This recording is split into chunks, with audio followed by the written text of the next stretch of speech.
Hello friends, welcome back to my channel. ये video मेरे channel की व्हाट इज़ सीरीज़ की 4th वीडियो है। व्हाट इज़ सीरीज़ में मैं आपको automotive terms, concepts easy to understand language में, बिल्कुल सिंपल लैंग्वेज में मैं आपको समझाता हूँ। आज मैं आप लोगों से different types of cooling systems जो ऑटोमोबाइल्स में यूज़ होते हैं उसके बारे में मैं आपको समझाऊँगा।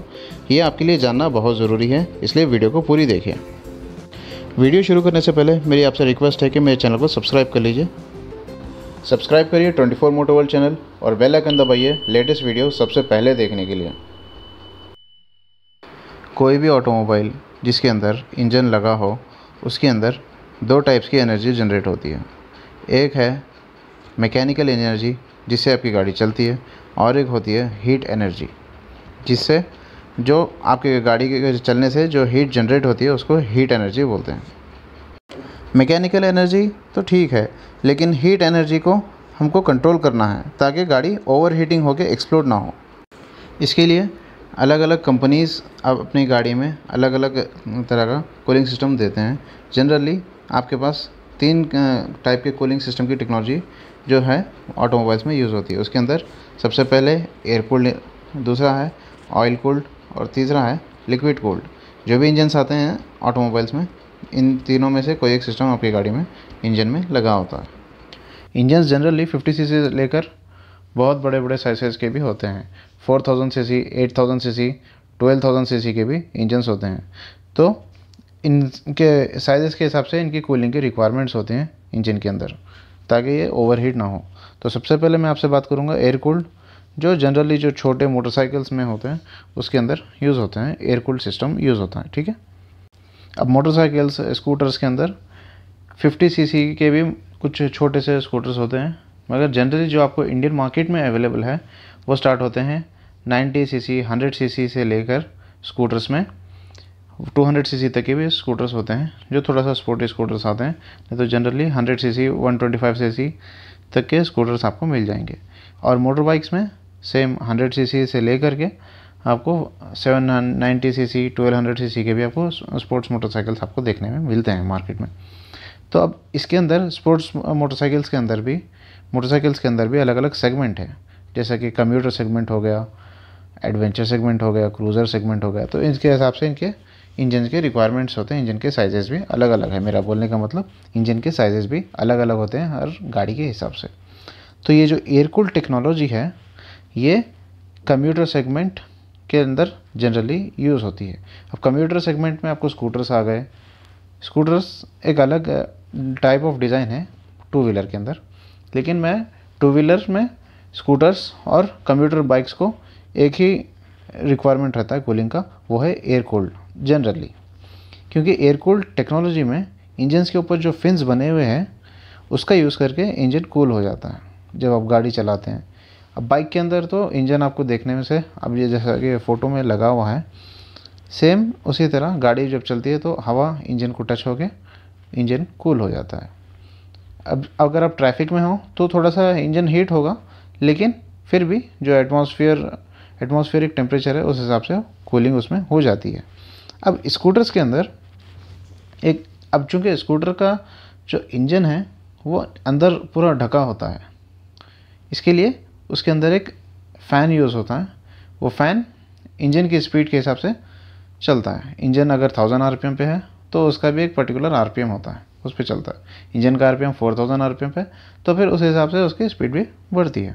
तो उससे वो फ़ैन बाहर की हवा सक करके इंजन के अंदर भी टू व्हीलर के जो स्कूटर्स होते हैं उसके इंजन्स के अंदर भी सेम फिन्स बने होते हैं, लेकिन फिन्स के ऊपर से एक एडिशनल प्लास्टिक की आपको हाउसिंग बनी होती है, प्लास्टिक का कवर होता है, जिससे ये फ़ैन लेके उन फिन्स में से गुजार देता है। वो जो डक्टिंग होती है, प्लास्टिक की जो डक्टिंग जो बनी होती है उसके अंदर से एयर को फिन्स के अंदर से गुजार के बाहर निकाल देता है। तो एक साइड से एयर जाती है और दूसरी साइड से निकल जाती है।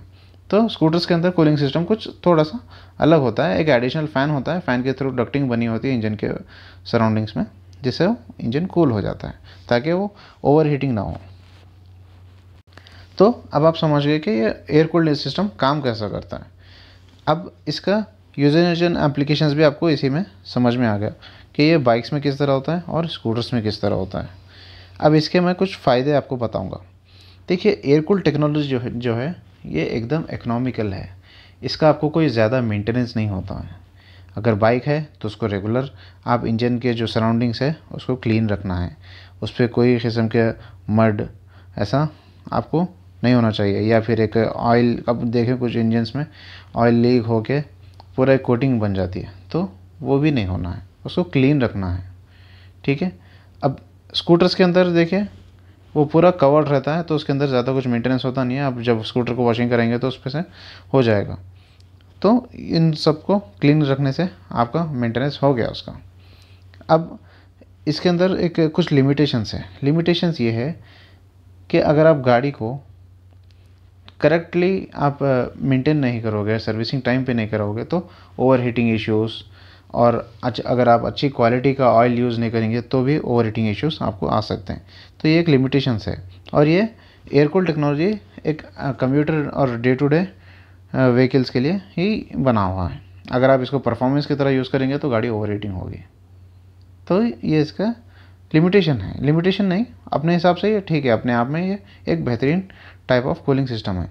अब जो आप फोटो में देख रहे हैं ये एक एयर कूल्ड इंजन के अंदर ही एक एडिशनल सिस्टम दिया हुआ है जिसको हम बोलते हैं liquid cooled, I mean oil cooled.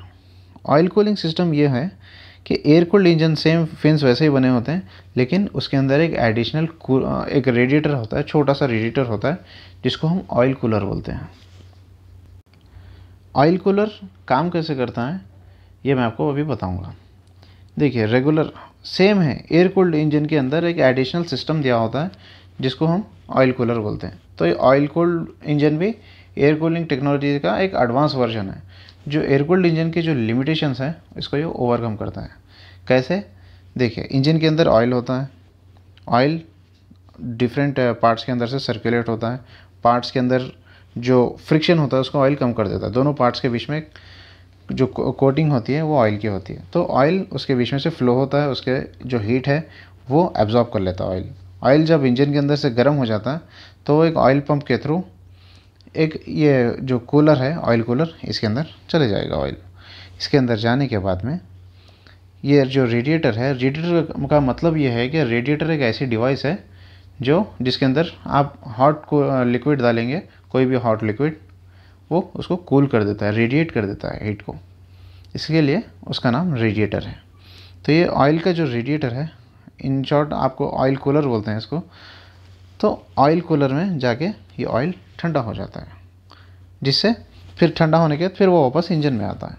तो इंजन के अंदर से ऑयल गया गर्म, उसमें ठंडा हुआ, फिर ठंडा ऑयल जब नॉर्मल इंजन में आएगा फिर पार्ट्स में से फ्लो होगा, तो फिर सेम पार्ट्स की हीट को वो एब्जॉर्ब कर लेता है, कूल हो जाता है, फिर कूल ऑयल उसमें से फ्लो होने से फिर उसका टेम्परेचर भी कंट्रोल में आ जाता है।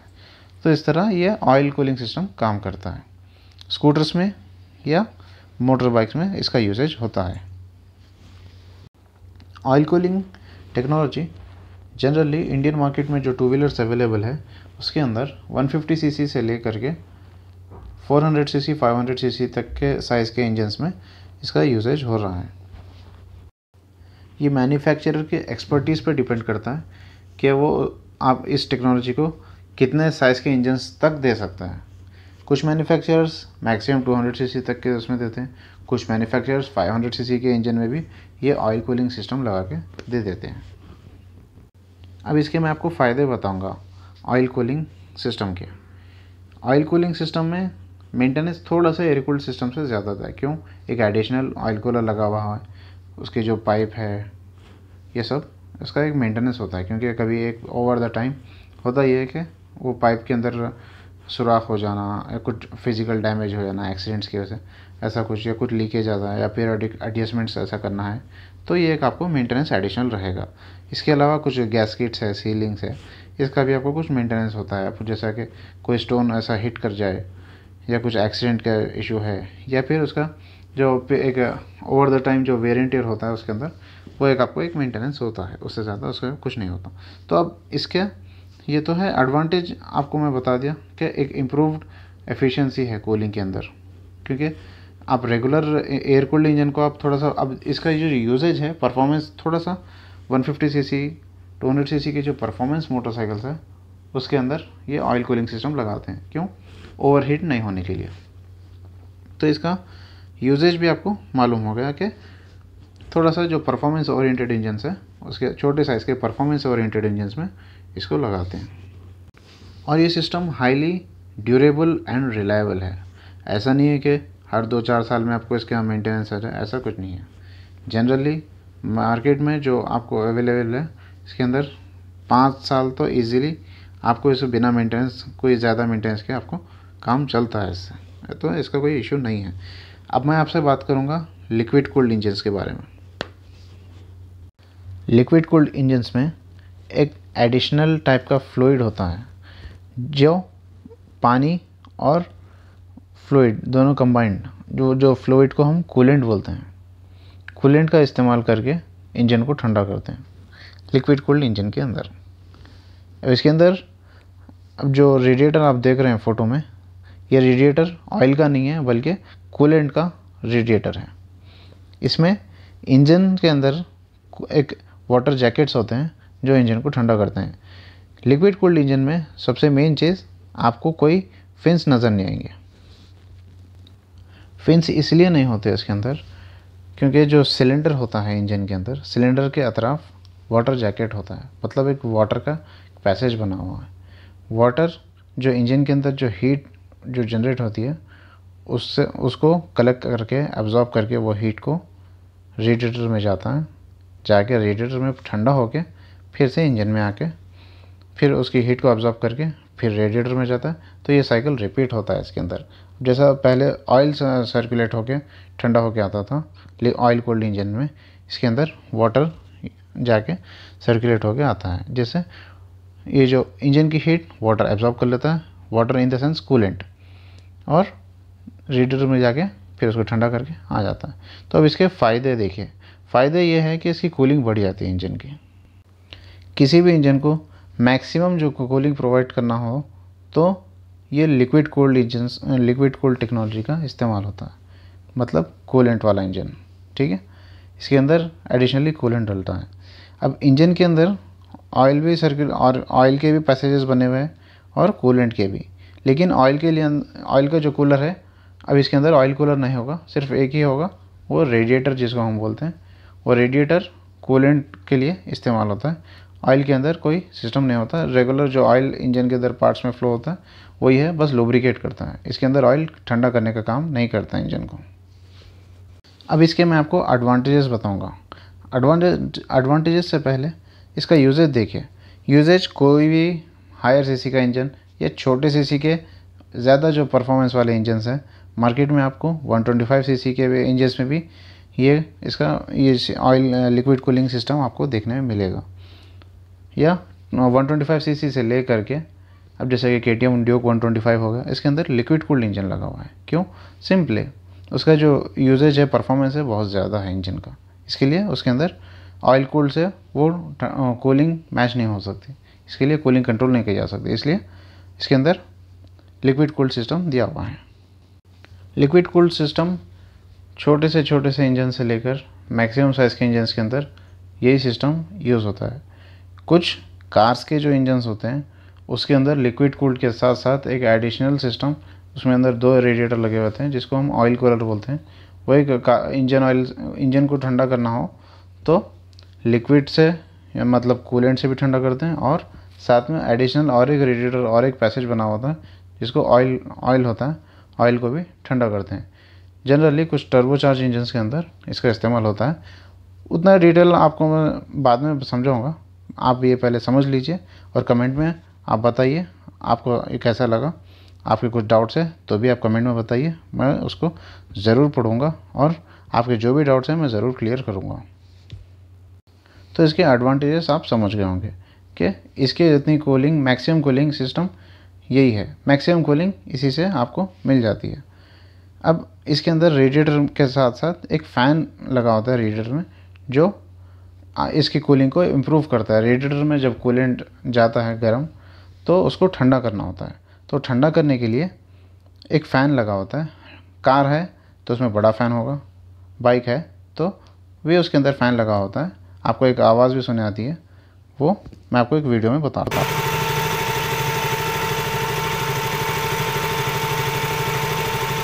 तो जैसा कि आप देख सकते हैं उसके अंदर एक फ़ैन भी लगा होता है। एक पर्टिकुलर टाइम के बाद वो ऑन और ऑफ होते रहता है। तो एक थर्मोस्टेट लगा होता है, उस हिसाब से सेंसर के हिसाब से जब उसको ऑन होना होता है तो वो फ़ैन ऑन हो जाता है, हीटिंग की टेम्परेचर को सेंस करते हुए। अब इसके कुछ डिसएडवांटेजेस हैं। डिसएडवांटेजेस ये है कि इसका आपको थोड़ा सा मेंटेनेंस ज़्यादा होता है कंपेयर टू ऑयल कूल्ड और एयर कूल्ड। पीरियोडिकली जो गैस्केट्स हैं उसके अंदर आपको मेंटेनेंस आता है इंजन के, तो ये मेंटेनेंस आपको करवाना पड़ेगा। इतना जल्दी नहीं आता। कार्स है तो आराम से आपको एक 2.5-3 लाख 5 लाख या कुछ व्हीकल्स में मैंने देखा है 7 लाख किलोमीटर्स तक भी इंजन चलता है, उसके अंदर कोई मेंटेनेंस नहीं आता। तो ये आपके पर्टिकुलर यूजेज के ऊपर आता है। टाइम टू टाइम आप अगर कूलेंट को चेंज करवाते रहेंगे, कूलिंग सिस्टम को फ्लश करवाते रहेंगे, क्लीनिंग करवाते रहेंगे, तो ये मेंटेनेंस जल्दी आपको नहीं आएगा। तो लेकिन आपको एक जो पीरियोडिक मेंटेनेंस है थोड़ा सा आपको बढ़ जाता है। Coolant inspection, top up, thermostat replacement, ये सब टाइप का आपको रहता है। ये सब मेंटेनेंस आपको रहेगा उसके अंदर। तो अगर आप अच्छे से मेंटेन करेंगे तो ये मेंटेनेंस आपको जल्दी नहीं आएगा। तो पीरियोडिक सर्विसिंग के टाइम पे ये सब इंस्पेक्शन होता है इसका। जनरली जो आप सर्विस सेंटर्स में जाते हैं, अगर आपकी लिक्विड कूल्ड बाइक है या कार है, कार में तो ऑब्वियसली लिक्विड कूल्ड सिस्टम ही रहेगा, तो इसको चेक करना बहुत ज़रूरी है। अगर कूलेंट कम है तो भी गाड़ी ओवर हीटिंग होगी। तो इसके बारे में लिक्विड कूल्ड के बारे में एक डिटेल वीडियो मैं आपको बनाऊंगा। इसके अंदर ये काम बेसिकली इसके अंदर क्या क्या आपको मेंटेनेंस की ज़रूरत रहती है, एक वो कुछ मिथ्स है, कुछ फैक्ट्स है, क्या क्या पार्ट्स आपको चेंज करना पड़ता है, क्या आपके व्हीकल में क्या इशू है तो क्या होगा, ये सब मैं आपको फ्यूचर में इसी चैनल पे बताऊंगा। इस चैनल पे मैं एक ट्रेनिंग सीरीज़ भी स्टार्ट करने वाला हूँ, जिससे कोई भी जो इंटरेस्टेड है ऑटोमोटिव्स में, उसको एक इंजीनियरिंग लेवल तक का उसको मैं फ्री में कंटेंट दूंगा। उम्मीद है आपको मेरा जो भी आज का जो टॉपिक है वो आपको समझ में आया होगा। ये आपके लिए जानना ज़रूरी है, क्योंकि जब आप गाड़ी ख़रीदते हो तो जब आप सर्विस सेंटर में जाते हैं, कोई मैकेनिक के पास जाते हैं, तो इजीली मैं देखा हूँ बहुत सारे लोग वो लोग ओवर चार्ज कर देते हैं अननेसेसरी। तो इसके लिए आपको इस बारे में थोड़ा सा टाइम निकाल के वीडियो पूरी देखिए। थोड़ी सी लंबी होती है लेकिन मेरी कोशिश है डिटेल में समझाना है आपको। तो आज आपको 3 कूलिंग सिस्टम्स के बारे में मैं आपको समझाया, एयर कूलिंग, ऑयल कूल्ड और liquid cooled. Air cooling system छोटे सीसी कंप्यूटर सेगमेंट बाइक्स या स्कूटर्स के अंदर यूजेज होता है, जो regular day to day life के लिए कम मेंटेनेंस में जो चलने वाले इंजन है उसके अंदर यूज़ होता है। ऑयल कूलिंग थोड़ा सा परफॉर्मेंस ओरिएंटेड इंजन्स के अंदर यूज़ होता है।